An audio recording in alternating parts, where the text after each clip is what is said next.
The new Parkway Theater, where good food, diverse entertainment, and community create a place for everyone. For showtimes and special events, check out www.thenewparkway.com. You are listening to High School 510, where sports and comedy regain some culture. I would have eaten the testicles in that day. Next time I tell my uncle send you Save the it. testicles. I'm serious. Dead ass serious. The testicles. Oh, you know I ate them shits. I ate a testicle with your ass one time. There you go. Oh, I heard about y'all on that Goat goat. testicle. His raw. Mine was cooked a little bit. Cooked a little bit. I should have known when he came out the kitchen after a minute. It was after cooked, eating his, man. it was not cooked all the way, man. That middle was not cooked. So Jay-Zeus. The outside was cooked. It was seared. It was good I goat had a testicle, seared man. goat nut. It was. It was seared on the It had outside. spices, man. Raw on the inside. It still had hair on it. Salute the vagina. It still had some hair on it. Hey, bro. So my question is, what is the best testicle you've had?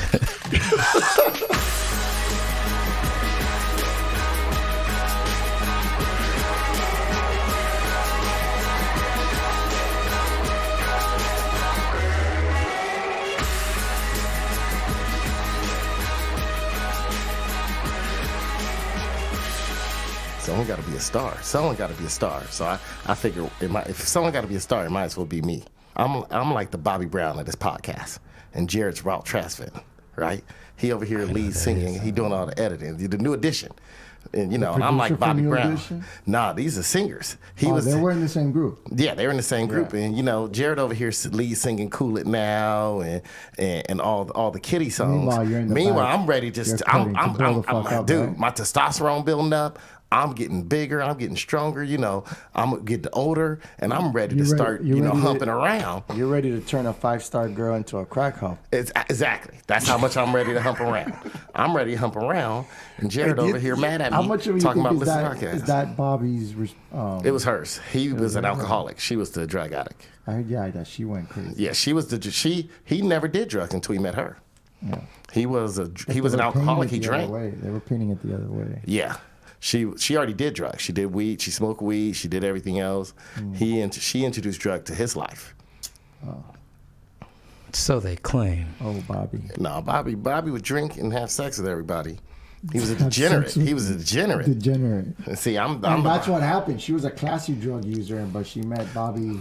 Well, she was classy. She knew how to use it. She used the professional drugs. Neither one of them knew how to crossfade. That's the problem. Neither one of them knew how to crossfade. And once they started crossfading, it was all downhill for both of them.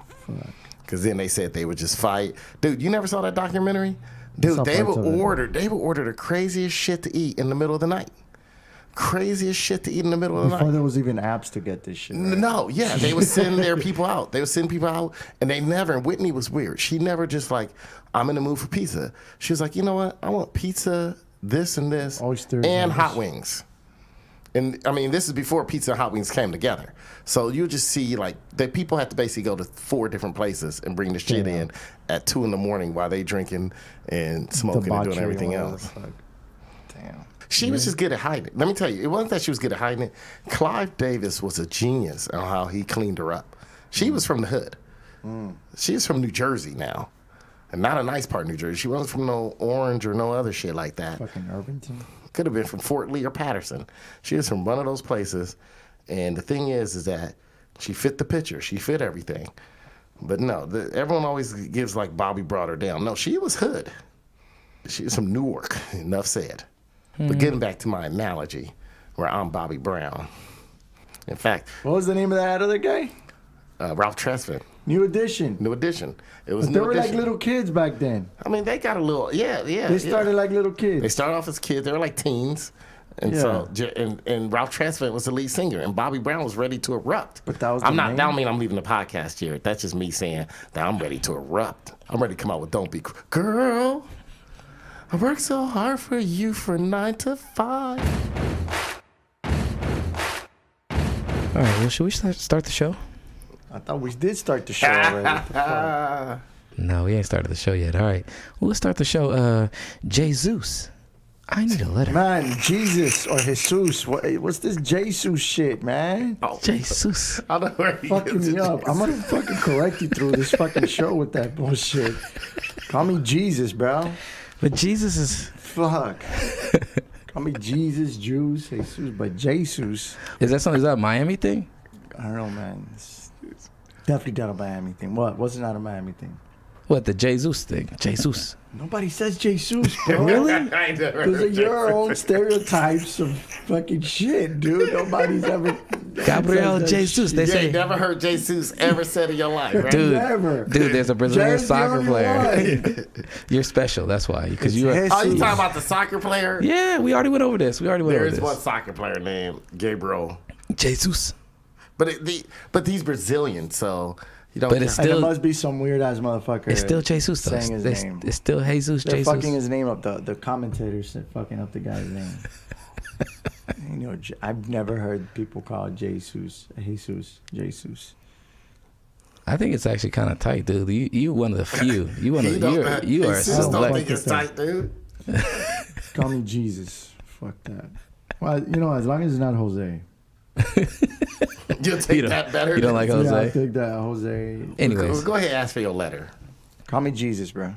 I'm okay with Jesus. Jesus. Oh, what the fuck, bro? He made up a whole new one. That's a whole. That's even worse, dude. That was a ZH. dude. Jesus. Jesus. You might not even know, but it's gonna look bad on you, dude. You can't even say And it. he's talking about me not listening to the show to see how I sound. Jesus. Hey, you better hope I'm he here listens. giving you lessons on my name. This is the second podcast. I'm here giving you a lesson before we start. Oh my god. Hey, I need a letter. Jesus, like G, like a G. Jesus. How about that? G. Just keep it English, old English tradition. Jesus. G. G-force. Okay. Jesus. Oh my god. Would it be better if he say Jesus? Jesus. Just Jesus, bro. Gongs, Gildebrands, Golden, G-Eazy, Gucci Gang, Gucci Gang, Gucci Gang, Groping, Grouses, Growing, Gleefully, Grounded. Because grouses don't fly, I don't believe. I don't know, maybe I'm wrong. Welcome, ladies and gentlemen. You are listening to the High Score 510 podcast. You can catch us on High Score at High Score 510 on the Instagram, YouTube, and the Twitter. Check us out. We got a new little video up there on the YouTube and the Instagram and whatnot. You can also listen to us on any streaming platform. And if you're listening to us right now, that means you're on one of those platforms. Or you can always go to the highscore510.com and you can listen to and download any episode of our content on there. And we are here with... This is Aaron Grayson III, also known as AG3. I'm coming at you faster than Twitter suspending Jared for calling black people basketball Americans. People took to the streets to celebrate the return of their king. Oh, shit, my nigga MLK! Hey, what's up, folks? Hey, that Got a Dream shit was off the chain, nigga. Jesus. That's how I would speak to MLK if he was around. Hey, see, just know that. And we are also here with... Jesus. Just keep it simple so you can get it right. So Jerry hit it right. You can't even go deep into it. You might forget it. You might get distracted. You might forget it, dude. Jesus or Jesus. I'm fine with Jesus. Hello, everybody. My second time here. Good to be back. King Mania was at a fever pitch when on August 1st, 2001, Martin Luther King presented Video of the Year with Puffy at the MTV Video Music Awards. Well, you know, Puffy, like you, I can't stop. I won't stop. I don't even know how to stop. I remember that show. That episode. That was a great episode. It was a great episode. Take that. Puffy came. Take that. That was crazy. I love you, MLK. And my name is Jarrett, a.k.a. DJartt, with 2 T's for a double dose of that tink tink. The D is silent, so it's just Jartt. Also, shout out to Tink Tink sponsorship. Damn, Chin. Some greasy shit. You ain't got no better food like some chicken wings, some baby back ribs, some fries or something? Chinese food, no soul food here. I didn't say nothing about no soul food. I said you got some better food. I don't want that greasy shit. How you gonna sell a big box of grease? Chili out what? Come on. I'm no punk bitch. I ain't no punk bitch neither. Oh my God. Shout out to Chinese New Year's sponsorship. But it is also MLK Day this weekend. We are recording on a MLK Day weekend. Happy MLK Day, guys. Shout out sponsorship. Oh, shit. You guys, I thought we'd go around the table and share our greatest memory of MLK we all had. Oh, yeah. Yeah, I got one, right? My greatest memory of MLK, mine's actually happened on MLK Day, would you believe? Yeah, what was that? 1994, MLK Day, January 94, senior year of high school. I get woken up at like 5 in the morning by this massive earthquake. You know, when you live in California a while, Jay-Zeus, I know you from Juice, you from Florida, so you haven't been in a lot of earthquakes. When you've been around them a while, you usually just sleep through, or you wake up and say, okay, you'll feel how much it's shaking, and you say, this one ain't worth getting out of bed for, and you roll back over and go to sleep. Some of them, you'll stay awake and wait till the rolling stop, and you're like, okay, now I go to sleep. But this one didn't stop. I woke up, and I was like, okay, let's wait for this. Oh, shit, it's not stopping. It's getting stronger. So I got up, and I tried to jump to the doorway, and hit my head on the door, which I had a glass mirror on, right? And so I'm lying there on the ground. I hear my mama yelling, baby, baby, baby. I'm like, what the fuck? Mom's coming there yelling, baby. Where are you? And I'm like, I'm down here, Mom. You know, she did typical, African-American mother thing. What you doing on the ground? You know, asking ridiculous questions. And I'm like, I bumped my head. She's like, come on, we gotta go. Let's go. Get up. We go on the table. So I grab her hand. And it's still shaking. This is my senior year of high school, 17 years old. It's still shaking. And I'm like, Mom, I think I broke the glass because I'm feeling all this, I'm hearing plastic snap and all that. And it's dark because it's dark. It's like, it's shaking. And then she's yelling, move, Aaron. Talk to my dad. And she's like pushing, move, get out the way. We gotta go to the table. Get on the table. Move. It's the door slammed closed. Why she came in the room, and it's so dark, she thought it was my father. She pushing the door. I'm like, Mommy, the door's closed. Oh. Your dad is built like a door frame. Dude, my dad he was already gone. I don't know where he ran. I think he ran to a door frame. Came to find out I didn't break the mirror. Those are all my cassette tapes got moved, pushed around, and they're on the ground that I was crunching on. The great thing about that, Martin Luther King blessed me, because I had a final in a class, my math class, algebra, one of the upper division algebra, I wasn't going to pass. And Miss Navarro, me and my friends had saying no one ever passed her finals. Schools were shut down for over 2 weeks because of all the damage in L.A. Wait, how old were you when this happened? 17. Nigga. It was a senior year of high school. How you gonna jump and hit your head, nigga? Because you ain't been through enough earthquakes to know. I was through enough to know that usually you don't do nothing. That was finally a big one. Aaron was over here like Chet Hanks. Wake up this morning and we see the thing tunnel. Tunnel. It's a tunnel. I had to jump and I hit my head. Dude, because you used... that was the biggest. That's one of the biggest ones, man. And I wasn't used to one being that big. And so Martin Luther King blessed me, though, because they couldn't fail you after that. Helped me out, man. That earthquake secured my future. All right. Mom's got a new gate, so I didn't have to worry about the dog running around because she used the FEMA money on that. That's my Martin Luther King memory. You guys shouting out to FEMA? Big up. Come on. This guy comes out with this story. How are we going to live up to that one? You know what I mean? Couldn't wait to say the last story. Yeah. Like, Jared always had me go first. I like to have Aaron go first. Jared always liked me going first. Nah, that's a hard See, one. I told you he Ralph Tresvant. I'm Bobby Brown. Jesus Christ. He be trying to get my verse out the way so he can have the last verse. Wow. See, Jesus, you caught up in the middle of a cool it now situation. Yeah, I'm in the middle of this shit, and I'm getting my ass whooped here in the middle of this shit. I think my best memory of Martin Luther King is the fact that I had it off. See? Of course, you're being taught about Martin Luther King, but you quickly know Yeah. who that is when you got the day off. So you're like extra praise, like, hey. But I remember thinking, how come we got a day of Martin Luther King and not of Malcolm X?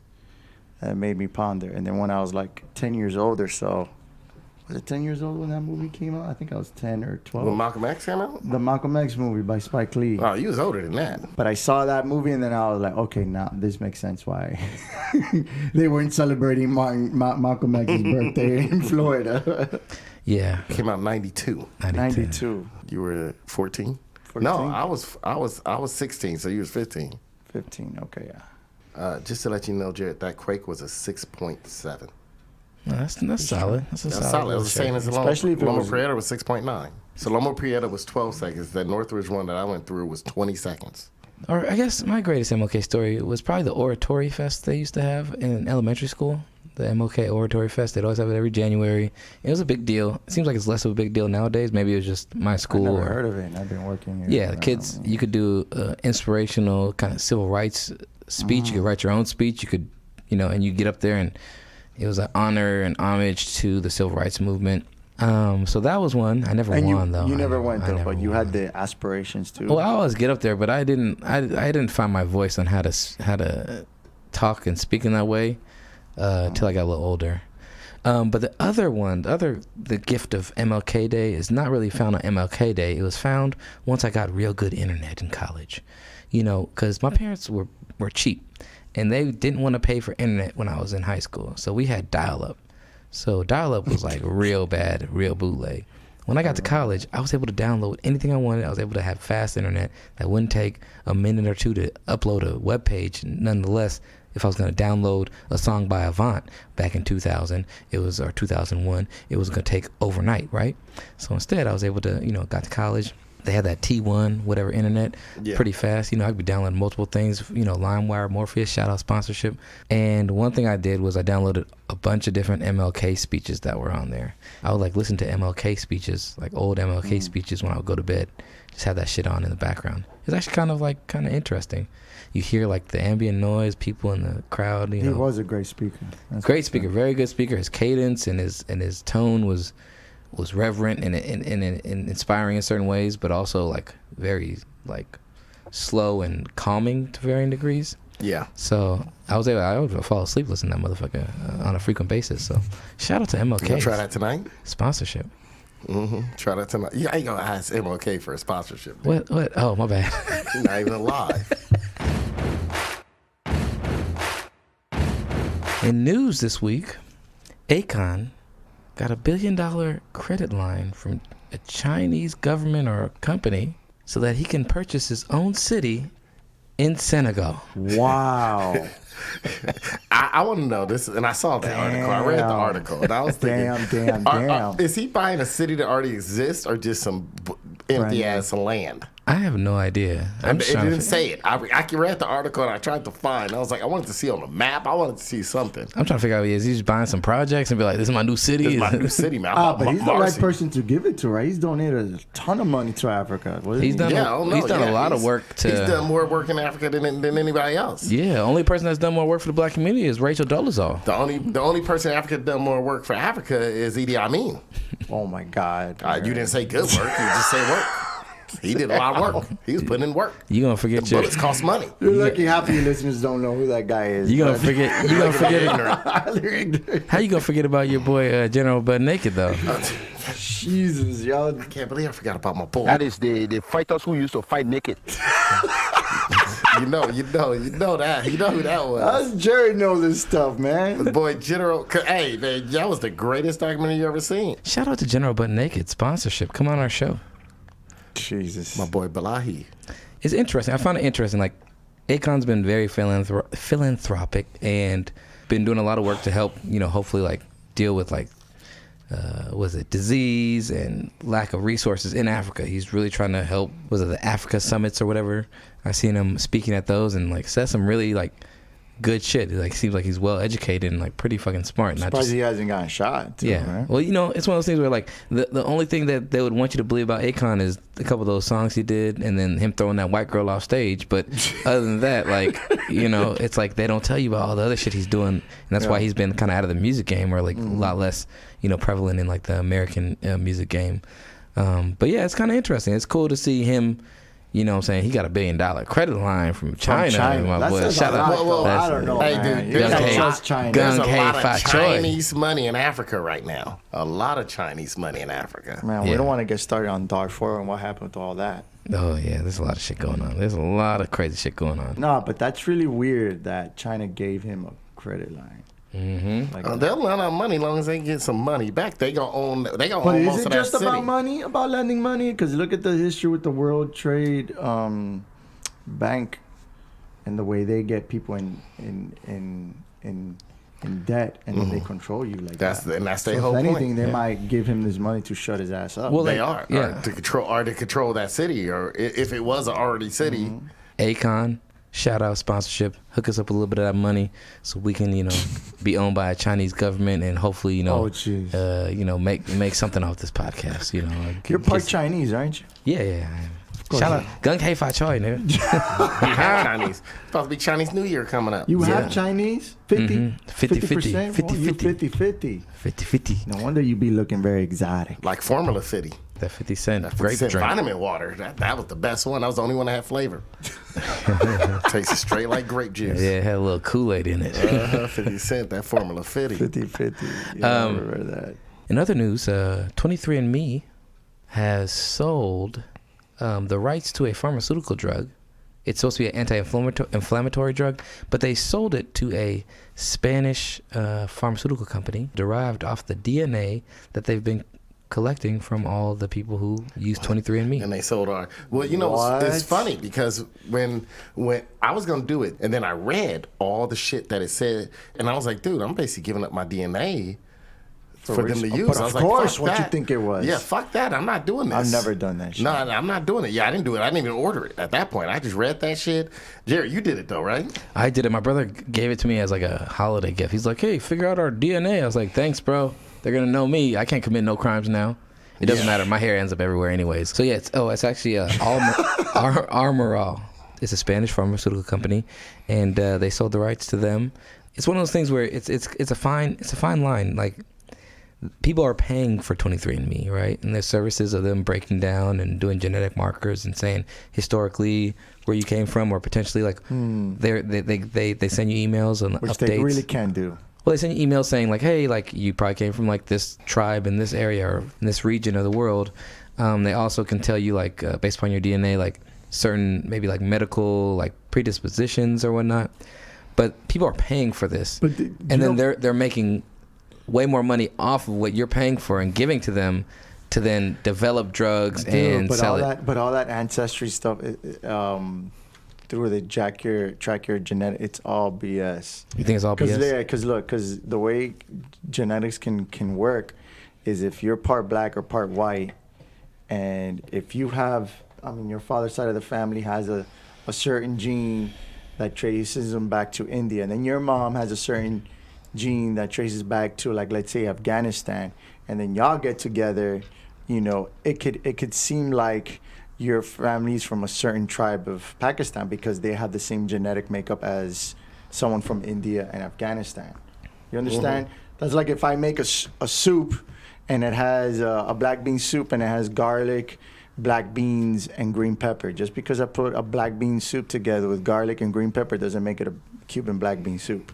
Percentage-wise, like I was like 35% African, over 50% Asian because somebody else might have had some Asians. I don't know, in some line.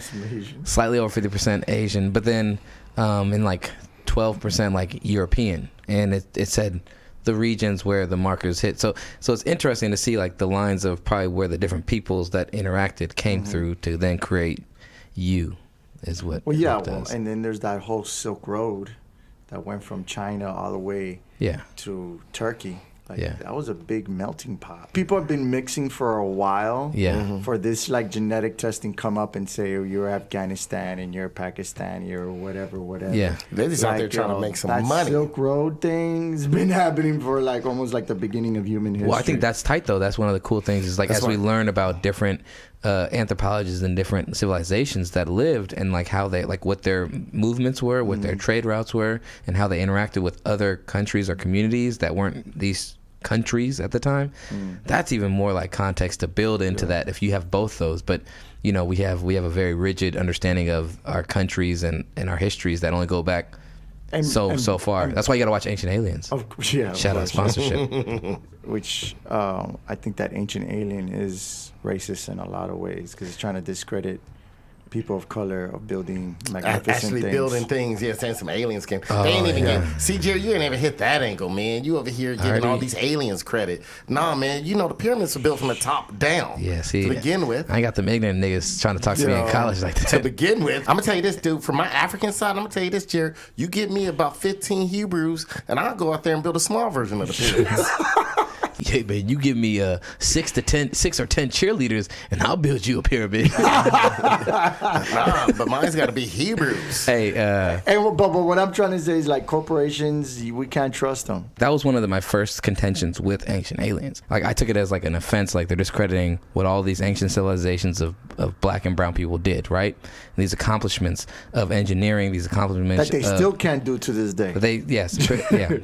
But what it was, like, when I watched it and I watched it more and more, I got past that, because it wasn't saying that they didn't do it. It wasn't saying that the work wasn't done by the people. It was saying that they were helped out in understanding and developing their understanding of the mathematics that went into it and the engineering that went into it, or maybe were given some technologies to help them, you know, saying facilitate it being done. Because today they're like, how do they cut these stones like a certain China way? helping Akon, right? Because no, when you think about it, like you think about like it throughout Europe, throughout Asia, throughout Africa, throughout Latin America, throughout the Americas, throughout all the continents, there's these structures and monoliths and things that were built, pyramids all around the globe around the same time, and it's like either you're buying into the fact that we all evolved at the same rate, devoid of our environments being different, and some network of communication that we're not aware of. Well, no, it's there. Maybe that there was a network of communication that everyone speaks of God's coming down from the skies is something that is like a constant, right?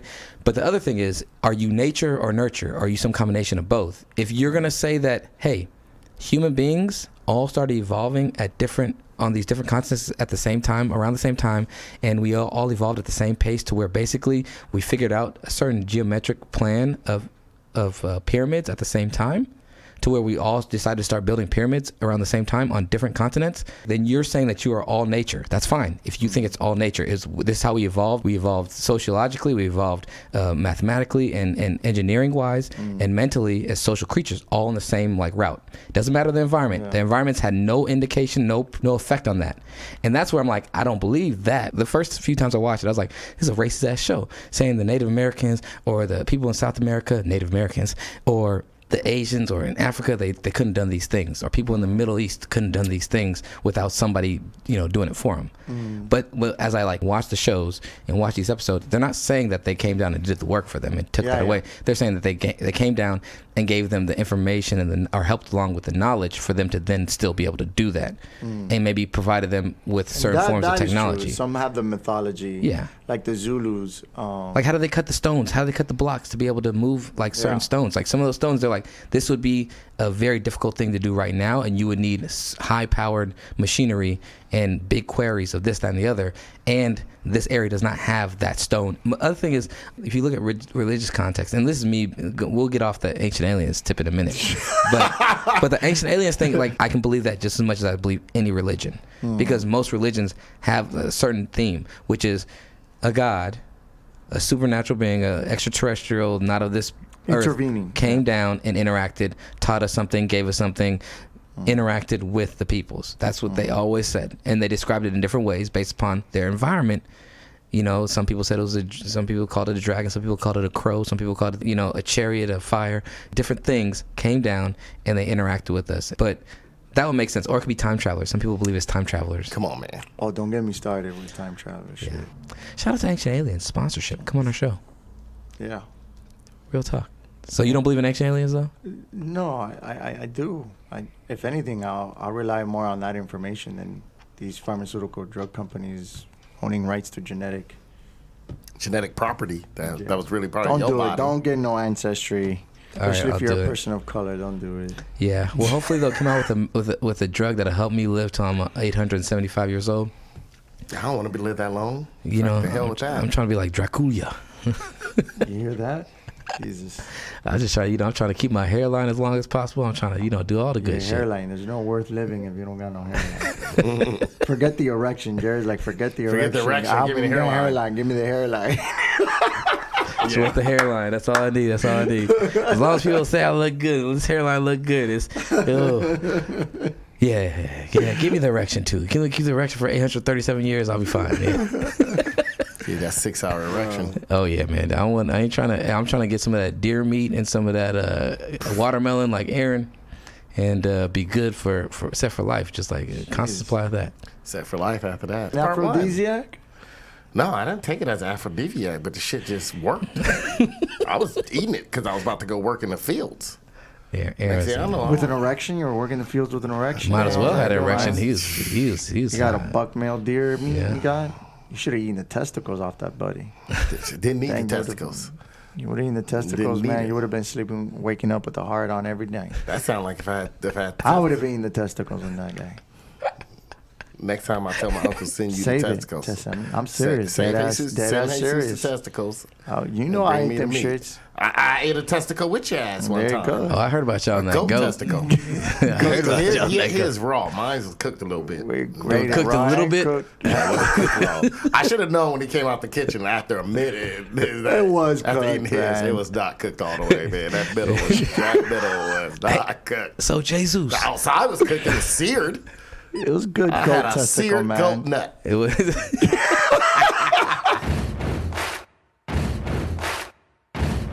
We had a question last week from Copeland Crid of Instagram. He came out and asked us our top 5 West Coast hip hop artists. Actually, it was top 10 West Coast hip hop artists all time, and we reduced it to 5. So we thought it'd be best to do our top 5 East Coast artists, not Dirty South, not Midwest, but East Coast hip hop artists.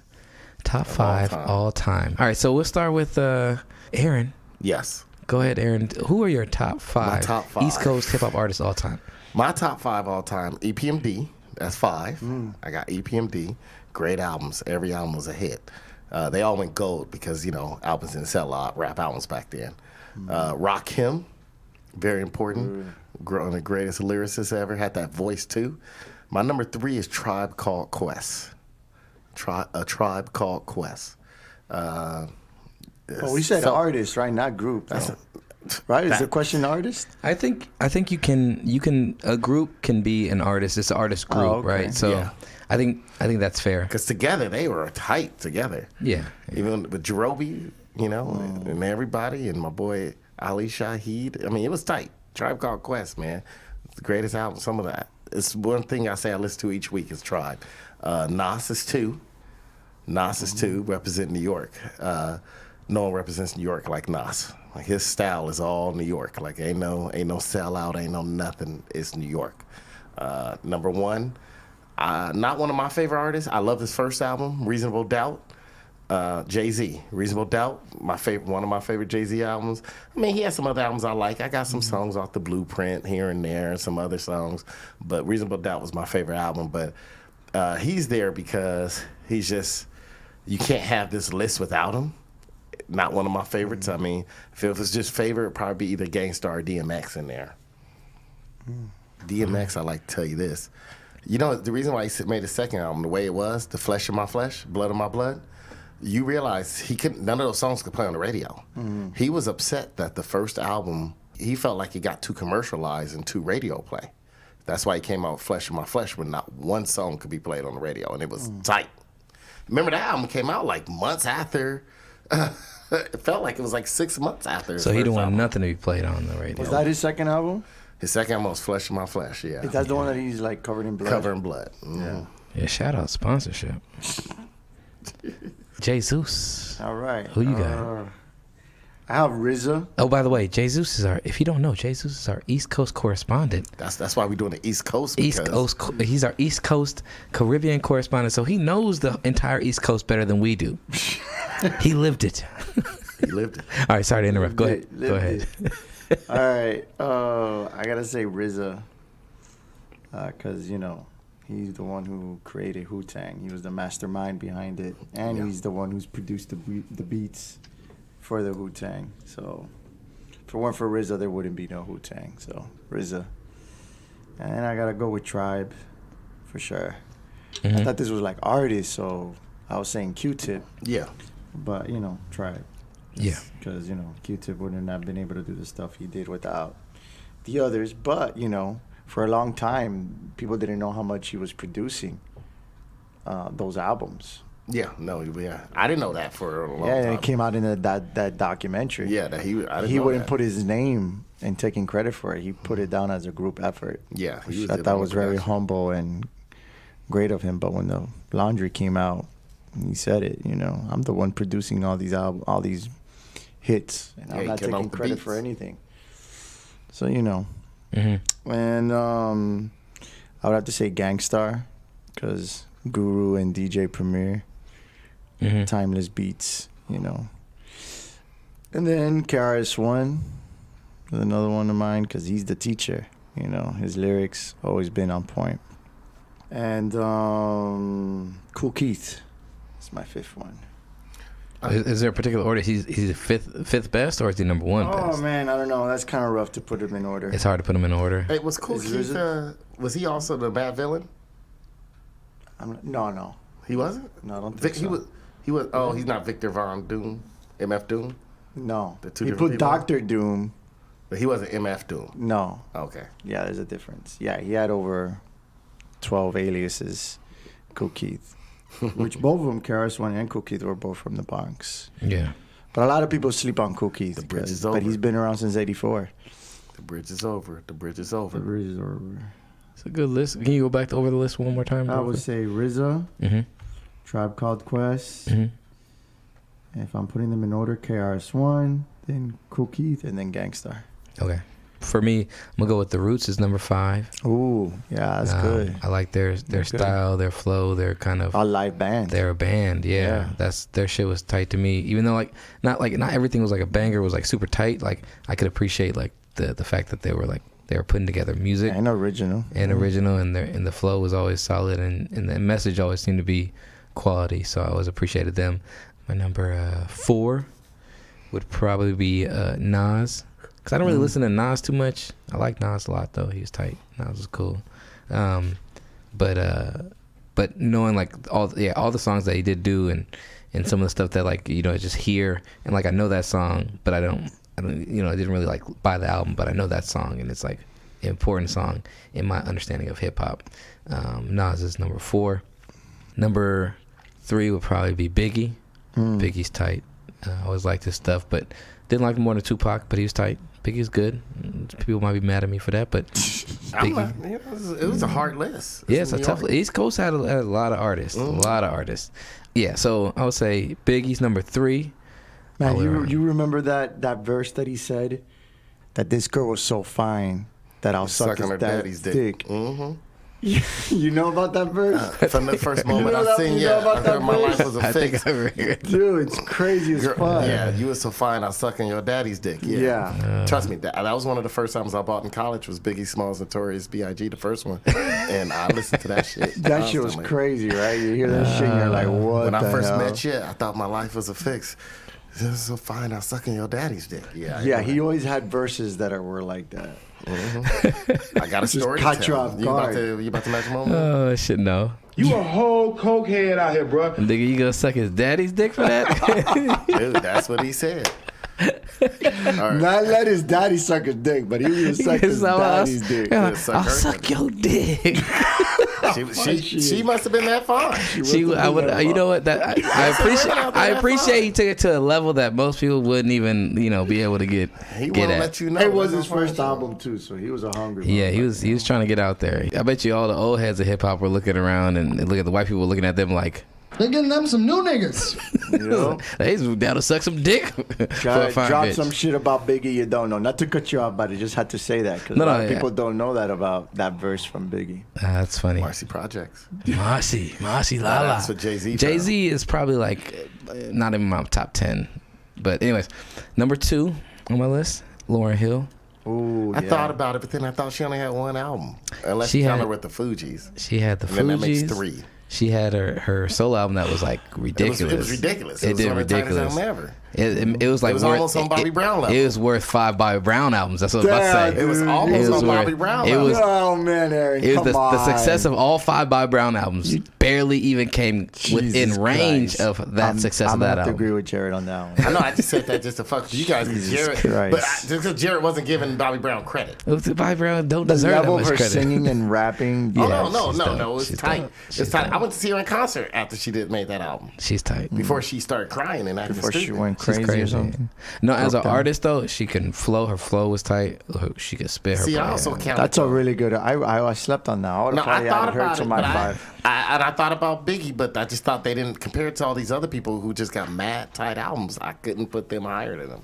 And then People with 5 albums. People with 5 albums, I yeah. couldn't put them higher. That's why. Yeah, that is true. Yeah. No, I get it. Like she didn't put out the amount of work, but at the same time, the quality of her work was legit. And for me, sure. it plays to my, for me in my formative time, it was some big shit. So that's why she is. I just where want to let she's you know at. that album was on the Billboard, #1 on Billboard too, just like Bobby Brown.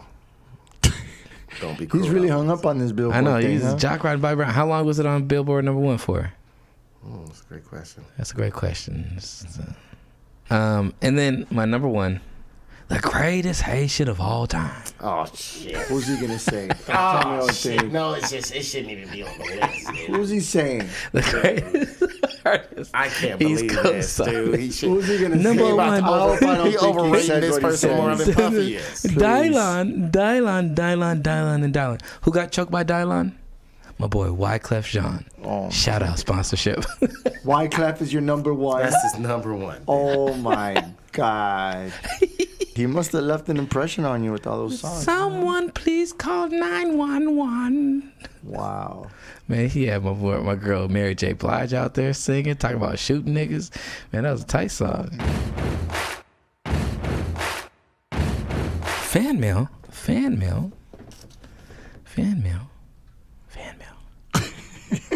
It sound like we ain't got no damn fan mail. We got some fan mail.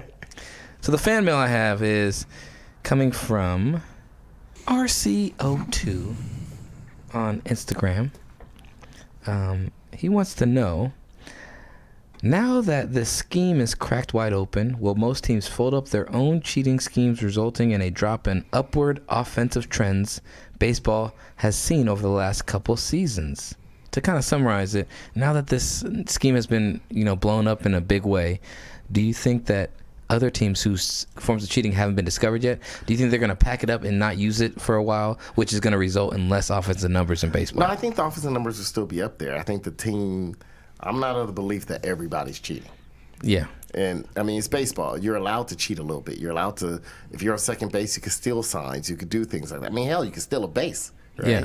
So cheating. It's called stealing. It's called stealing. So obviously it's allowed. But they're not, you can't use technology. I think the teams that got caught have been the teams that, and that's the reason they won 2 World Series, have been successly really butchering the system. Using way too much technology. Using technology. How did they get in trouble, though? One of the former players went on The Athletic and attested to the fact that the Astros were using recording systems to basically cheat. And he told it to reporters. They wrote a whole thing on it, and it basically got blown up. And then, Aaron, what did Jessica Mendoza come out and say? So Jessica Mendoza, who's former collegiate softball player, great analyst, great baseball analyst, she came out and said she was unhappy and she's uncomfortable with how the news came out. And her exact words were, "It didn't sit well with me. It honestly made me sad to the sport that this is how it found out, that a player went to a journalist and told him about the cheating." She said, but it came from within. She said he benefited from the regular season when he was part of that team, and she was fine if he told his future teammates and helped them win, but she didn't like that he went public with it. Damn. So What do you think about that statement? I think she's confused. That's how I'm putting it. Because he went public with it, and when he went public, he said the reason he did it is because he's on a different team. He's seeing like young players, pitchers trying to pitch, and they're getting blown up, but he knows the team's cheating, and he's like, it's hurting these dudes' career and their money and their livelihood. So that's why he came out with it. Do you really think he's trying to protect the integrity of the game by him, the way he came out? Well, maybe not the integrity, because he didn't come out when he was on that team. He came out a year later. I think it hit him when he wasn't on that team no more. Yeah, you realized it. Like I was I was reading this article my brother sent from the Great Falls Tribune. It's about the 150-year anniversary of a massacre at the Bear River Massacre, or they call it the Baker Massacre because General Baker like murdered like a bunch of Blackfoot Native Americans. The scout that was part of the regiment, because they had the Native Americans had killed a white trader that had raped a Native American woman, so they killed him for that. And because they killed a white man, they sent out a group of army to go find the subsect of that tribe that had killed the guy. And the scout that was out ahead and who had knew Native Americans and was like able to interact and could like tell who was who, was like, we've come upon, like we came up to this camp or this village, and it's not the subsect of that tribe. It's not that branch of the tribe. It's another one. This is somebody else who's actually like ally with us. And basically the general was like, fuck that. Let's kill them all. We're tired of. Yeah. So they basically just massacred over 200 people that were, you know, in the middle dead of winter. And a couple of them survived. Like one of the chief's daughter like was able to run off. Story said like the chief's daughter like and her little sister started running. The mom was like, run. And she grabbed her sister to start running. Her sister got shot and killed as she grabbed her. And then her mom was like, go. And she ran and like dug in a cave at the bank of the river and hid for a day. Then a couple other people escaped. But more or less, the scout who was like, this is not the right tribe. This is not who we should be shooting at. Like after the fact, like he felt guilt and remorse. So he adopted surviving Native Americans. A couple of the people that he found out were survived or knew survived from that tribe and adopted them, but then didn't tell them the story of who they were necessarily, or like didn't like basically just like, you're part of my family now. We're gonna try and forget that part of your history. So it's kind of like similarity to that. Like he probably felt some guilt, and he's trying to change the narrative of what he took part in. Is something a terrible travesty. He's trying to right that wrong in his own way, but you know, being part of it can never truly right that wrong, right? And I think for Jessica Mendoza, she has like a conflict of interest because she works for the Mets too. Yeah, and she's working in party. She's working in cooperation with MLB baseball. She doesn't want to do anything that's gonna challenge the code of the game, because that's a big part of baseball is the code. So. I'm just upset because the players hadn't been. Well, what are they using? How are they using the technology to cheat? They were using like using drones. What are they doing? They're using a camera that they placed, like a hidden camera, where it could steal the signs. So they had a camera. It looks like at the catcher when he gives the pitcher the signs, and then it had a real-time relay to their dugout in their little back room, and somebody would bang on the trash can whenever a certain pitch would become, so they wouldn't be able to like, so hey, this is dead red, this is fastball, like, you know what I'm saying, or this is going to be off speed pitch, so don't swing at this one. You know what I'm saying, or be looking off speed. Basically just tipping them off. It's like insider trading. And then someone banging on a baseball bat against something gives them the sign. Yeah, you could hear it. Boom. And the next layer to it was that they were actually using buzzers, so like little buzzing devices that had like some radio remote control, to where they could buzz it and they'd feel a little buzz on their hand or on their chest, underneath, under their clothes, to be like, anytime you get a buzz, it's fastball. This game, anytime you get a buzz, it's gonna be off speed pitch. Did you see Jose Altuve after he hit that? Yeah, he's like, don't take my shirt off. Yeah, after he hit the game-winning home run in the playoffs to go to World Series, he was yelling as he's running base, yelling to his teammates, "Don't take my shirt off." And he's serious, and he's like, "Don't take my shirt off." And then he's holding his shirt. The crazy thing is he's holding his shirt. Man. He just hit the game-winning home run. They're going to World Series. Teams out there celebrating, throwing, and he goes straight to the dugout. Oh, man, that's really scandalous. Yeah. For baseball to take a hit like that now. Well, it's interesting because Boston's being, you know, called out for some stuff that's unsavory use of video footage also, and the fallout is they basically lost 2 years of first and second round draft picks, which is like not a big deal. I think that was the main thing.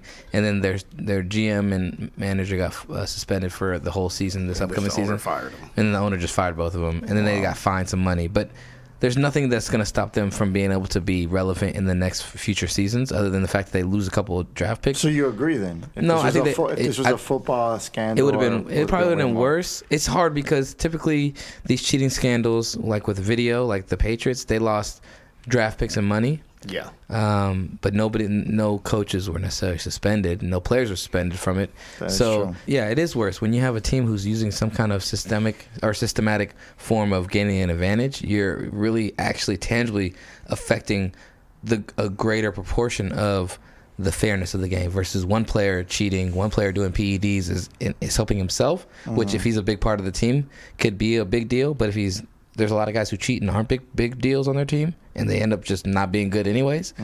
One individual taking steroids gets punished harder than if a team is trying to change the actual fair, balanced format that you have that's being adjudicated by the referees on the field. And that's a big deal. Here's a great thing. So that team won the World Series that year, right? The Astros. Like their assistant coach, basically. He got hired by the Boston Red Sox. He got hired by the Boston Red Sox the next year after that, who won the next World Series. And they're being investigated now. For having a clubhouse video camera, yeah. Yeah, they also had a camera and an Apple Watch. Like, Mike Fiers is no angel in the situation, but I give him credit for coming out and be like, bro, this is what's going on. Our game's being basically starting to be controlled by motherfuckers using technology to, like, manipulate every game. And the game is like gonna suffer. Like that's one thing that's gonna make the game suffer. Like baseball is dealing with a lot of shit already. It's already dealing with the fact that like motherfuckers are getting hit in the head and getting permanent brain damage like that 2-year-old kid. You got the pace of play is slow, so you got people like becoming less and less interested in it. And less then black people in the game. Less right? black people in the game. See, this is where I think this is exactly where I think baseball is like, man, I wish we had more brothers in the game right now because we could have one of them say something off top and we could distract everyone from this whole scandal because to be like, oh, look at Yasiel Puig acting like a nigga, even though he ain't a real nigga. You know what I'm saying? But Yasiel Puig, they sent him to Cincinnati, and all of a sudden now they can't bank on him acting like a nigga in L.A. or in Miami because he over here in Cincinnati being real cold and frigid around a bunch of white people like Dave Chappelle. What are you talking about? He got in a couple fights. Baseball needs this not to happen because baseball is it's on the precipice of being like a dying star or a dying sport like boxing, right? I think it has enough legacy and enough infrastructure to where it's gonna be okay because it represents a wholesome side of America. I was talking to Jason, shout out Jason Neely sponsorship. I was talking to him about like what each sport represents in our society's makeup, and baseball represents a core foundational component of just like the center of what America represents. That's really interesting how you compared it to a dying star like boxing, because a lot of people feel like they got disinterested in boxing because it was a rigged sport, right? Yeah. And so you don't want that. Interesting to say that, yeah. We got some feedback. I asked on Instagram, what do you think should happen? Do you think that the Astros were punished enough? And we got 50-50 back and forth on that, saying that they thought it was fair versus not enough. But a couple people thought that they should, either some of the players should be suspended. Another person responded saying that they think that there should be more draft picks should have been taken away, or potentially disqualified from like playoff contention was another thing. I personally think they should have a hard salary cap for the next several seasons. If you're not going to suspend the players, you put a hard salary cap. So they're not going to be able to keep this core. Yeah. They're not going to be able to afford this core, right? So you're penalizing them in that your window is now, and if you guys don't win in the next like two years, you guys are not going to be able to afford to keep everybody here, or you guys are going to be taking pay cuts to stay here. And no other team in baseball has a salary cap. But if you were to put a salary cap on a team as a punishment, I think that would actually be a very interesting way of curtailing people from doing stupid shit or trying to cheat. So that's what I think they should do. Put a salary cap on them. Give them a hard cap of like the Oakland A's budget that they got. Be like, you got to play with the Oakland A's budget for the next 10 years. Like, no! Like, no! Quick Hitters is our popcorn segment, where we just pop in, give a take, say a joke, ask a question. Let's get to our quick hitters. Quick hitters. Quick hitters. Bang, bang, bang, bang. Daddy, please. Our first quick hitter, rapper Frizzy, breaks the Guinness World Record for rapping 31 hours in a row.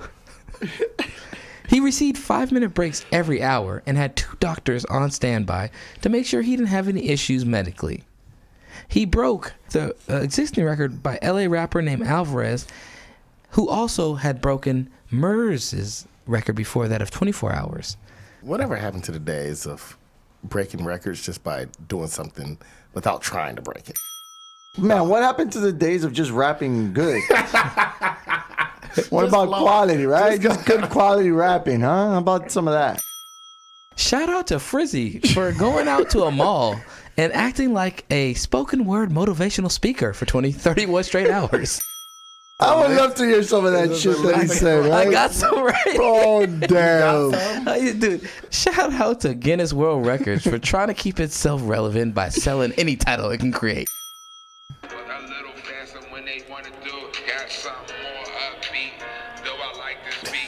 Put it on the mic there. Put it on the mic. You know, like the other two, this is what it do.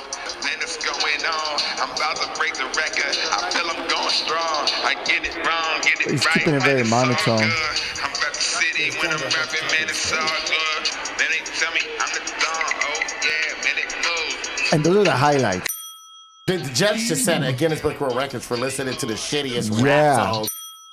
Shout out to the real hero, the security guard at the mall that kept that motherfucker open for 31 straight hours. To allow that nigga to sit there and motivationally speak about what he's doing in that present moment. I'm out here standing in my shoes looking at you. What you doing? You staring at me. What it be? I'm out here rapping. I'm trying to be tapping. Judge and the security guard should get a lifetime supply of ice cream, at least from the Mars, I'm sure. Well, no, should they get a lifetime? should they get anything positive, or should we blame them for allowing this to happen? They were just doing their job. I'm not gonna lie. If I would have been there, I would have walked out after the 6th hour. I'd have been like, dude, I'm just gonna give you the record and say you got it. Hey, shout out to Frizzy sponsorship. Come on our show. Go home. Don't tweet. Don't call. Don't text. Not until this time. Just act like you was there. Leave your phone in here. Come back tomorrow. We gonna take a picture right now. It's like they gonna be like, oh, he must have been there. His phone records say he was there. We gonna take a picture right now and make it seem like wear the same clothes, sleep in them, and then come back. Shout out to Frizzy. I have a great artist that you can collaborate with. It's my boy Chatana. It's my boy Chat Stevens. Hey, shout out to Talking for 31 straight hours sponsorship. He should just did people's songs. He should just went down the list. I don't think this nigga got his own songs to do. Other people's songs. Murs did like a medley of songs, actual songs from other artists, which he actually rehearsed, and it was like work put into it. It's in the article I read. Shout out to XXL Magazine sponsorship. But this dude just went up there and was like, "Can I tell you what I'm doing? There's a Jamba Juice on the 2nd floor. Did you see the map? It tell you what's the haps. I don't Go to even think it sounded that good, Jared. No, it sounded better than him. I was like, he's talking about stuff that at least other people, if he was doing that, other people like, all right, now I know where to go to get my Jamba Juice. Hey, where's Cinnabon at? Right back. It's like, where the Forever 21 at?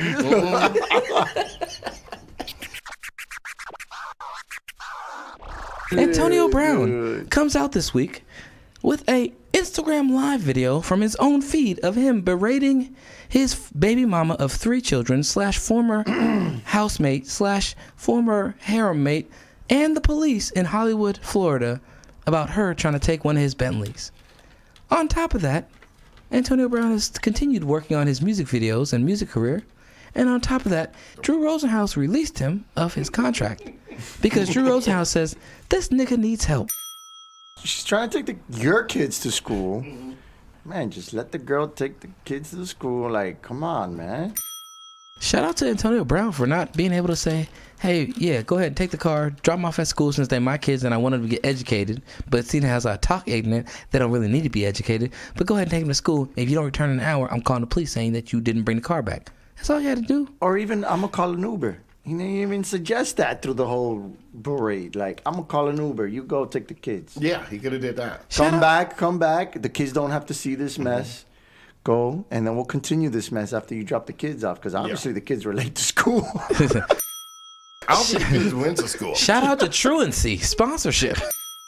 Yo kids were in front of you calling your baby mama all kinds of names and motherfucker and a baser the entire time. The motherfucker had the nerve to be like, his kids run across the street to the mom. He's like, I love you, Poppy. I love you, Poppy. I love you, man. Doing daddy love you. Fuck you, bitch. Yeah, that's exactly how it sounded. Hey, Poppy, you see that little car you going in? Policeman got a little car, not like your dad, right? She trying to take the Bentley. That ain't her life. That ain't her life. This is my life. Black versus white. She living in a hotel. You're letting your son get in a police car instead of just like that's a calling right an Uber. there. Instead of just calling a damn Uber. What about just drive calling the an damn Uber? kid yourself? Be like, Bruh, you know, I'll drive. I'll take him to school because you know what? I ain't got no job. Look at you ain't playing nowhere. He's like, nah, man, I ain't leaving my house. I got a whole lot of money I gotta rap about. Shout out to Drew Rosenhaus for being a despicable human being, for realizing that your client needed help and calling him out for it. He said he texted him before and he wasn't answering him back. That's why Antonio Brown has a habit of not responding until you put it on social media for some reason. That's why he put it on social media. He didn't terminate contract. He said, I'm not working with him until he gets help. Mm-hmm. And then that's when Antonio Brown, what does he do? Sends out the text messages that Drew Rosenhaus sent him, and they look like he was really trying to help him. And Drew Rosenhaus, for everything he is, you call him whatever you want, he's a sleazy, little slimy agent. He is. But the one thing he does for his clients is Shannon Sharp said this, and he said exactly everything. He said, he rides with you until the wheels fall off. He said, you'll be sitting in the car with Drew Rosenhaus, wheels gone, engine gone, and sitting on the side of the road. He'll be there with you till the wheels fall off. He said, Antonio Brown, if you burnt that bridge, that's a bridge that's hard to burn. He got let go from a $30 million contract if he had just been able to sit still and be quiet for 24 hours. Think about it. It was $1 million an hour. More than $1 million an hour if you just sit down and shut the fuck up. His agent still didn't leave him for that. He didn't leave him until... he took money off Drew Rosenhaus' account. He took food off his plate. He did, and he never left him. He didn't leave him until he said he wasn't responding to him. He kept trying to contact him. He wasn't doing anything. Well, he's trying to be a rapper now. He's trying to be like Frizzy, rapper 31. You know what? That would be fun. 31 hours. What's his song? If you tell him it's going to be on Instagram Live, he'll do it. Damn. What's like, song? wait, you going to put me on Instagram Live and ask me to rap for 32 straight hours? I'll do it. I got a whole lot of money. Well, see, the woman that he was kicking out of his house is a woman that he also was trying to make live all in the same house with his other baby mamas and all raise all the kids of all the women that he had been with and that he had. His baby mamas all together as like one big family. Oh, wow. But he wasn't going to stay there. Well, he didn't need to stay there. He could leave whenever he wanted. His whole thing was he wanted his baby mamas to move in together so they could all raise the kids together. Yeah. Wow. Which, number one, as a mother, as a woman, like, fuck no. Just because unless I know this person as a friend and has the same values and ethics system or morality, whatever, all the things that go into nurturing somebody. Poison your eyes. And then not to mention, like, women are totally, like, are very different in the way they conceptualize the present and the future. Someone would have gotten poisoned. Yeah. Clearly well, like, he has mental issues. Also, like, some of the baby mamas might have just been like one night stands where they got pregnant and they was kind of crazy and not the one. Like, and you want them against your other kid. Someone would have gotten poisoned. Stephen King. What? Stephen King. I know Aaron's read some Stephen King books because his older sisters gave him the books when he shouldn't have had them. Yeah. What'd he do? Let me hear this Stephen shit. King tweeted out this week, I would never consider diversity in matters of art, only quality. It seems to me that to do otherwise would be wrong. Shout out. Sponsorship. What was his reference to, Jared? Stephen King tweets out this week, I would never consider diversity in matters of art, only quality. It seems to me that to do otherwise would be wrong. Dude, that could have been anything. He could have been... He's a little crazy. He's like that intellectual crazy. Yeah. He's on another level of crazy, for sure. Like, he read his books. Yeah, he's intellectual crazy. No, I think it's an interesting thing because he's like he holds like a very like iconic piece of American culture in his writings, right? With horror and his movies turned into film beyond his books, but for him to be somebody who's pushing a certain, I guess, not necessarily narrow-minded, but to take the keyword of diversity and then dispel the importance of it is I guess important. I think what he's trying to say in that tweet, correct me if I'm wrong, about creating diversity amongst a storyline that you're trying to tell, right? The creative process. Like if you're telling a story about these 5, let's say... beautiful white women. 5 white people from middle America, right? Going to a cabin in the woods in a remote area. And if the story doesn't include any black people in it, do I got to now include a black person into that story in order for it to be diverse? I think that's what he's trying to say, right? Am I crazy or what? Maybe. Yeah, I think so. That's what I took it as. That's what I said. What was the reference? Because I thought it had to do with. That's what he was more referencing because it came out about the Oscars, and I thought he was referencing more like that. Like, how good is diversity if we are just using diversity just to create diversity and it's not creating realism, equality, right? like you said. Yeah. No, I think diversity I think diversity is like a keyword that's associated with racial diversity, but diversity in general of like thought and like difference of opinions. He and his form of writing and what he was writing about was probably a diversity when it came out, which changed.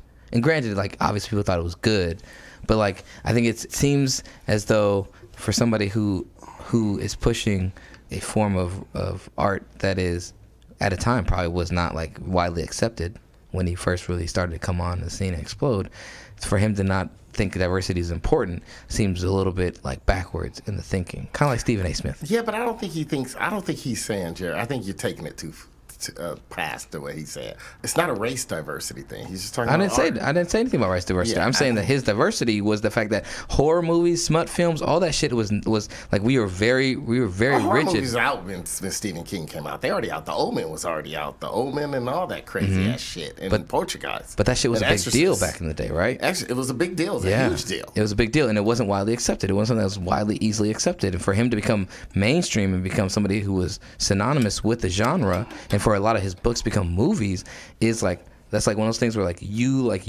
were like a Larry Flint to some degrees. Like you made it. Put him there. I'm not saying that. He was artistic. Well, Aaron, nothing's the biggest point, right? Alfred, no. But here's the thing: you're acting like it was accepted because Alfred Hitchcock was all about horror in that genre. So it was mainstream. It was already mainstream. Alfred Hitchcock, but what was he doing? All he showed was one of the famous, most horror movies ever. Yeah, he showed a Psycho. knife. He showed a knife in a hand doing this. And that's all you saw. And then you saw somebody screaming. And then you saw knife in a hand doing. At the time, that was considered horror. That was hard. But when did Alfred Hitchcock come on? When was that able to be seen? 1960. But when was it able to be seen? It wasn't like on mainstream television. It wasn't a mainstream thing. That was a mainstream movie. It was different. It was diverse. It diversified the culture. He was the biggest director. It was diversifying the culture. You know, I think his talk is about artistic things. Like, do you put artistic values and artistic things over diversity, right? Yeah. Like, he don't see why. Like, it should be art over diversity. He didn't say nothing about race. I mean, his opinion is diversity, to be honest. I mean, the thing about diversity is we can't think that diversity means we're just thinking left. Diversity of opinion matters, too.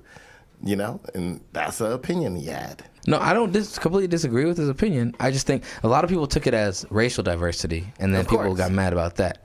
But I think there's also something to be said in the fact that, like, if the constraints of who is judging what is right or wrong or what is good and what is not good is not diverse, and it doesn't have an openness to diverse array of possibilities, then you lose out on a lot of opportunities to have an expanding narrative or a growing diverse array of expression and art, and that influences culture. Yeah. So like when you have like dictatorships, or you have people who are like not accepting and prioritizing things to be more valued and easily accessible, then you have a less diverse base for people to be exposed to, and thus you have a less diverse community, you have a less diverse mentality in your society. So I think that's wherein lies. I think honestly he could have said it differently and just been like, quality of the content is the most paramount. Adding, you know, he could have, but he didn't, and it's a diversity of opinion. If we're gonna celebrate diversity, we have to celebrate everyone's diversity. That's fine. No, that's what I'm saying. I'm not shunning him for saying it, but I think it's interesting because I think the anti-diversity is diversity. Is what you're saying, Aaron? I'm saying that diversity isn't just one-sided. It isn't just it isn't just the popular opinion. And that's why it's so brilliant the way he wrote it, because he wrote something that if you go against what he's writing, then you're not really for diversity. You're not being open. So that's why it's so brilliant that he wrote that shit. Like, let's see how stupid y'all millennials are, whoever want to argue against this, because if you're going against what I'm saying, you're against diversity, because you can easily interpret it like that. But what if the objective of one form of diversity is to constrict diversity? But notice he's using diversity, not the word equity. But no. But so here's where philosophy in the real world dynamics and power structures come to conflict. It's because, yes, and a lot of times like certain leftist or progressive movements are trying to be super altruistic and trying to be super moralistic and not be like, we're going to impose our will. It's changing, and that's becoming a little worrisome. But it's like, why do the good guys in movies try not to kill the villains? Because they're trying to have that moral high ground of like, we don't kill you. We're not here to kill you. We're here to stop you from doing what you're trying to do, which is impose this negative thing upon the peoples, right? So like, as much as I analyze what he said as diversity, I'm also analyzing it in a way where like, are you meaning that you don't even want to acknowledge and qualify other forms of growing diversity that you aren't accustomed to, that other people aren't accustomed to, because you are a white male from this generation that is probably not accustomed to certain forms of diversity. Man, this guy's wrote a lot of books and language about white people. But he knows how to use language. Yeah. And I'm just saying, pay attention that he used diversity, not equity. Yeah. You know? I wouldn't even say, I just think, I think it was important that he used diversity. I think it's interesting. I would like to get more clarity on what he's meaning, because some people took it, it's like, well, you're not going to write black people into books, or there's not like black artists or people of color artists writing books or doing movies. People who read that many books and write and has a relationship with language like that are going to use it to fuck with the public because they know the majority of public don't know how to deal with language. Yeah. So he's just having his fun with words and messing with the public. That's why I say egregious in multiple ways. Come on. Let's get to our Cutty Corner shoutouts. Cutty Corner shoutouts. Cutty Corner shoutouts is an opportunity to complain, rant, vent about something that is pissing you off or someone who is pissing you off. You have the floor to speak on it, talk about it, say whatever you need to say, and let it off your chest. Cutty Corner shoutouts. Why don't you go first, Jarrett? It's time. Cutty Corner. We're burning now. God, if you let it in. Hell! So cold and bleeding now. I'm in for it, man. Gonna let you down. He had sex with my mama. We're broken people now. I just said I need a bacchiata. Cutty Corner shoutouts. Aaron, do you have a Cutty Corner shoutout? I do. It will be shorter than my normal, thanks to the time that we are at right now and the hunger that's overgrown in my body. My Cutty Corner shout out goes out to Brute. Brute is a company. They invest in plastics. They make industrial plastics. Some of you guys might notice them. They make these big old gray plastic trash cans that are usually at schools and different businesses and a lot of places, a lot of public places. So my Cutty Corner shout out goes out to Brute Trash Can Company, for not designing a trash can that was softer and that wouldn't be as loud when players hit it with the bat to signal what pitch is coming. Maybe if they created one, the Dodgers would have a world championship, and I could, be a little happier and relaxed and not as grumpy right now. But that didn't happen.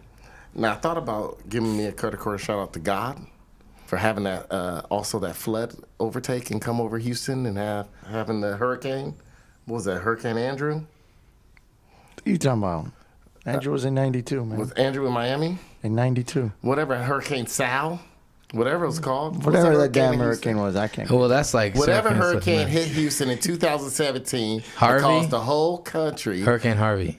That was Harvey, yeah. Had the whole country... This nigga was naming hurricanes from Miami. From 92. Same shit, dude. Andrew, Layla... Hurricane Sal. This magic moment. Hurricane Andrew from 92. Hurricane Evangeline. Katrina. They all the same. We all know why we named the goddamn things. They just a fucking force of weather. Maybe I should change my Cutty Corner shout out to meteorologists for naming hurricanes.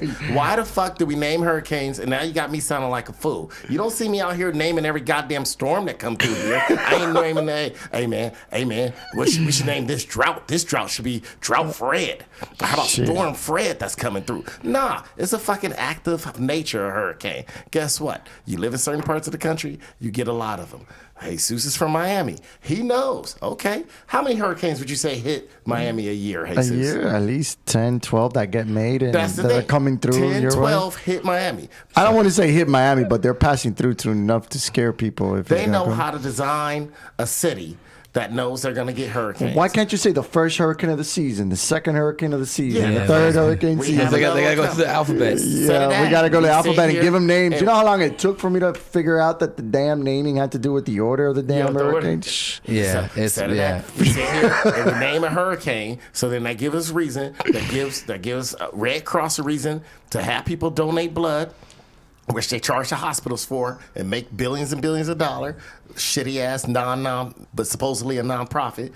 But we sit here and we name this goddamn hurricane. We name Harvey, and it made everybody all super. Oh man, we got to root for Houston. Houston strong. Houston strong. Little did we know, Houston wasn't strong. The goddamn brute trash can was strong because it was taking all the goddamn hits. It was taking all the hits every time. Whack, whack, whack. All playoff, all season long. That's what's strong. Hey, everyone got all sad. Oh, Houston got flooded out. The motherfuckers built a city in a flood zone.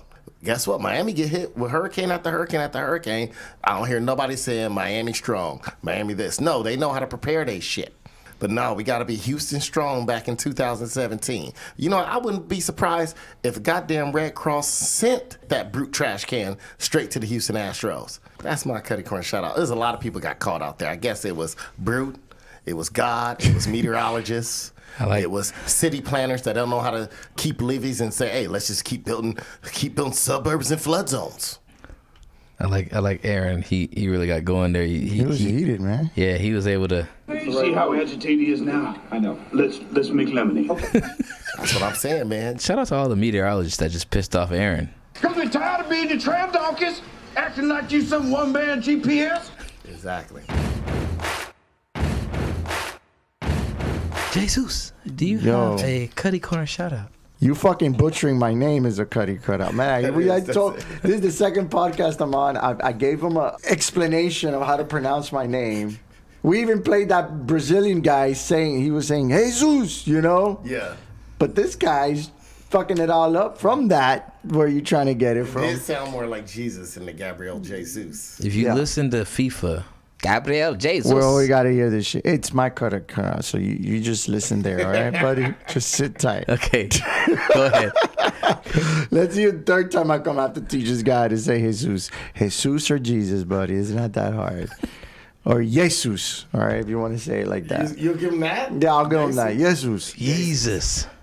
Jesus He got to the Christ. point where he was just like, man, it's better than Jose. It's better than Jose, yes. As long as you're not calling me Jose. Anyways, my other Cutty cutout is, what's up with Pete's, man? They got this nice-ass sandwich that they were giving us, the turkey warm brie. Ooh, There's not too many places that you can go and get a good sandwich for $6. I mean, you eat this thing in the breakfast, and it can last you all the way through lunch very easily. Yeah, if I had one now, I wouldn't be hungry right now. It's a very hearty sandwich. And what do they replace it with? This damn turkey sausage burrito. You get hungry after an hour of eating that thing. I mean, it's winter, man. We need more calories.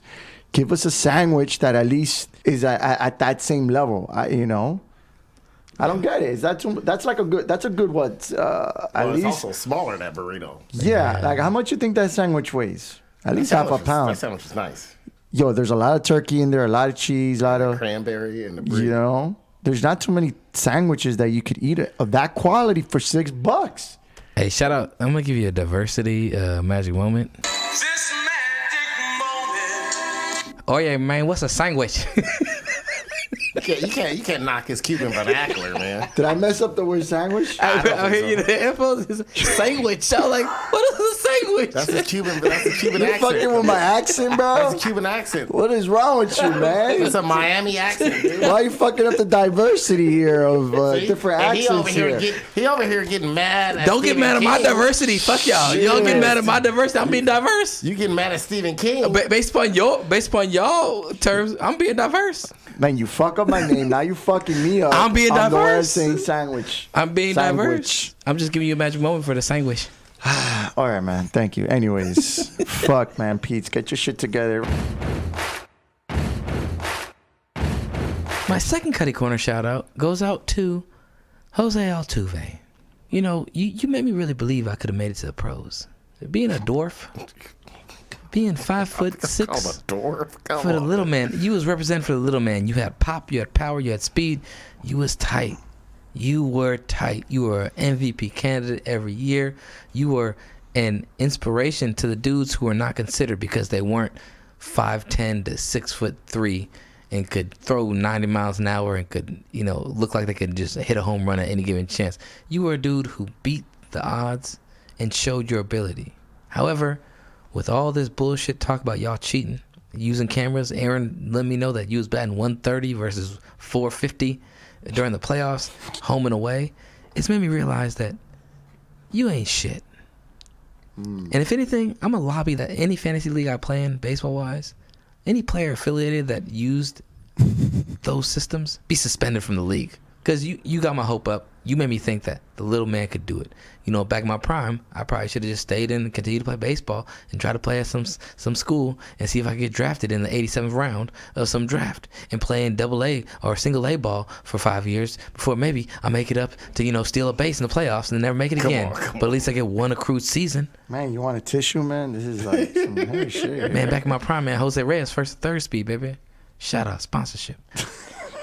But Jose Altuve, you made that all come crashing down, and that belief that I could have done it, I don't think I could have done it unless I had a camera system and a buzzer to at least hit singles and doubles. Well, he's kind of doing you a favor, right? No regrets now, right? Yeah. Now you no regrets. No, it's no regret. No. But you know what? He was representing the little man. He was representing. I seen Frank Menacano try and come up. He looked like a square. He was not good enough to be even a rectangle. You know what I'm saying? It was bad. He was terrible. He played for the A's. He was garbage. Whatever. Like I seen little dudes try and do it. Little dudes trying to be overpowering. Dan Ugly did it for a couple seasons, hitting a lot of home runs and striking out a lot. But he wasn't good enough to continue to do it. Altuve was a sign of hope because he was consistent and was doing it for an extended period of time. He had that little camera help. But he had the camera help. Baseball. So, the garbage can. So for tainting the little guy's name, you get my Cutty Corner shout out. That is our show, my friends. That is our show. Any last words you'd like to say before we head on out? Aaron, any last words? Go Chiefs. But, hey, man, fuck the 49ers, bro. Can we give a wholesome fuck the 49ers? Can we do like a prayer? Jay-Zeus. Do you have any kind of like thing we could do, like a ceremony that we could do to hopefully, you know, jinx or the just Hicks? I think they're gonna lose. I don't think they're gonna go to that. Yeah, I don't think you have to go too far. All that gonna get solved on the field 2 Sundays from now. The only good thing about this is that we'll be able to make fun of all those 49er fans that came out of the woodwork. We'll be able to go to Black Bear Diner and celebrate. Yeah. This is going to be, if the Niners somehow find a way to win.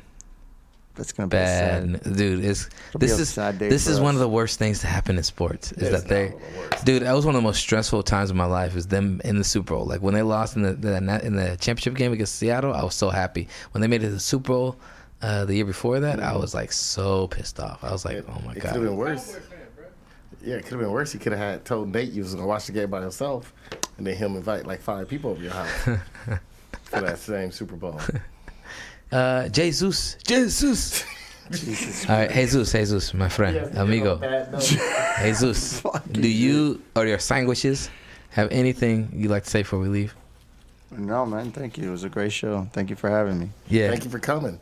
Yeah, appreciate it. Jesus does know some ceremonies. What would you call them, Jesus? My experiences, ayahuasca ceremonies. That we could talk about next time I come, for sure. Yeah, next time we want to chat with Jay-Zeus. So next time you hear Jesus on the show, we're going to chat about... He said your name 3 different ways. We're going to talk to Jesus about his the ayahuasca ceremony and explore more about that because it's something that I think is really interesting that I'm interested in trying eventually. Especially Oakland decriminalized it. Oh, really? Yeah. Dope. Yeah, let's. Well, next time you're on, we got to talk about that. Mm-hmm. That's gonna be interesting. Yep. And it's just being used for therapeutic. Yeah. People using it for therapeutic reasons to fight depression. Yeah. fight PTSD. And shrooms, too. In case the 49ers win the Super Bowl. Yeah, we might need to have a conversation. Yeah. Well, that's dope, man. That's interesting. Yeah. But, you know, there's negative side effects to it, too, that we can go over. Yeah, that sounds interesting. Yeah, because I think that's something that I know other people who have heard about it and they sound really interested about it, but they also have questions, and I'm like, concerns, definitely. Yeah, that'd be a cool thing. All right, well, next time you're on, we'll definitely chat that up, and we'll get you on soon enough. But thank you for coming on, man. Appreciate it. For sure, it was fun. And thank you for listening to our show. We hope you enjoyed our content for today. Please check in with us on Instagram, YouTube, Twitter. Engage with us. Send us your questions, your fan mail at highscore510.fans@gmail.com, or send us something on Twitter and Instagram if you have any questions or comments or things that you think would be interesting for us to talk about. But otherwise, have a great week. Happy MLK Day. Gung Hei Fa Chai. Shout out to my Chinese brethren sponsorship. And we will leave you with this. Is this it? This is what I got all those ass whoopings for? I had a dream once. It was a dream that little black boys and little black girls would drink from the river of prosperity, freed from the thirst of oppression. But lo and behold, some 4 decades later, what have I found but a bunch of trifling, shiftless, good-for-nothing niggers? And I know some of you don't want to hear me say that word. It's the ugliest word in the English language. But that's what I see now, niggers. And you don't want to be a nigger, because niggers are living contradictions. Niggers are full of unfulfilled ambitions. Niggers wax and wane. Niggers love to complain. Niggers love to hear themselves talk but hate to explain. Niggers love being another man's judge and jury. Niggers procrastinate until it's time to worry. Niggers love to be late. Niggers hate to hurry. Black entertainment television is the worst thing I've ever seen in my life. Usher, Michael Jackson is not a genre of music. And now I'd like to talk about soul playing. I've seen what's around the corner. I've seen what's over the horizon. And I promise you, you niggas have nothing to celebrate. And no, I won't get there with you. I'm going to Canada.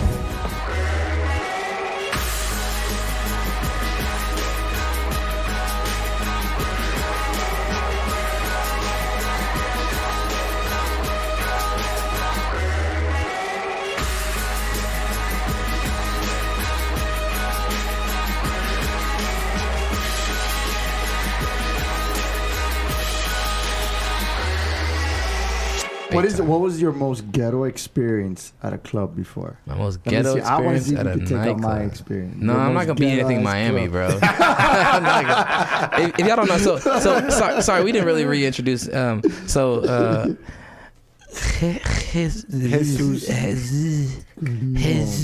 Now you sound like trying to speak French. Jesus. Jay-Zeus. Jay-Zeus, fine. We'll go with that. All right, so our homie. We played that video like guy saying that. Yeah. Jay-Zeus, also known as Jesus, is from Miami. He's a friend of the show. He's our resident East Coast Miami expert. Born and raised. He's our Caribbean expert also. Born and raised. Born and raised. Miami is part of the Caribbean, all right?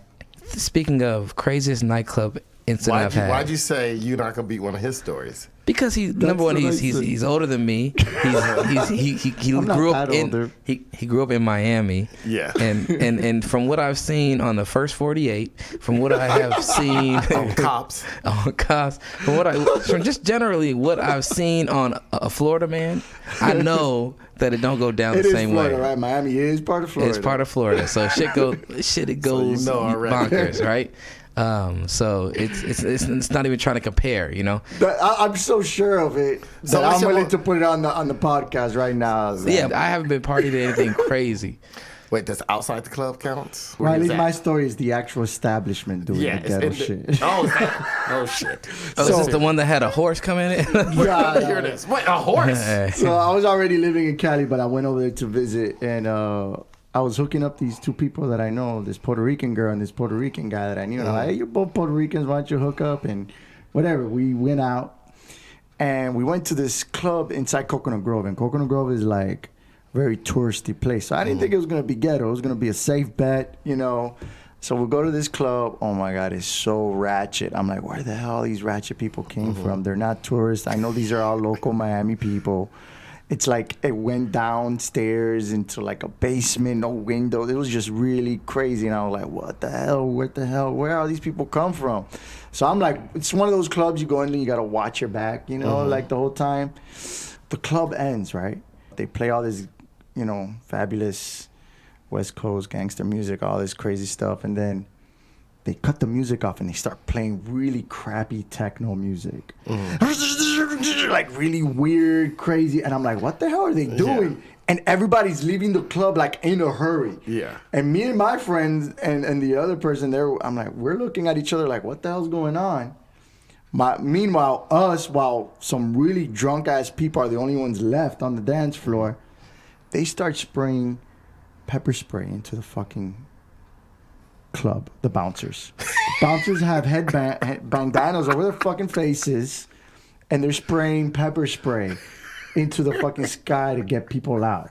But everybody's leaving though. Why? But there was a few dumb motherfuckers like us figuring out what the hell's going on. I'm like, why are they putting that music on? You know, everybody knew. Like the regulars knew to fucking run out the door. Why don't they just tell you to leave? And no. Then if they would have got on the microphone and said, hey, it's time for you to leave. No, you see, because I've been in Miami before while the club shut down like that and fights break out. Oh. Yeah. So that's why they were doing that. Bouncers have like fucking bandanas and masks, and you're just, but you ever breathed in pepper spray is like the worst shit. We just ran out of there. We ran out of that club coughing. It was horrible. We went outside and everybody was gone. It was just,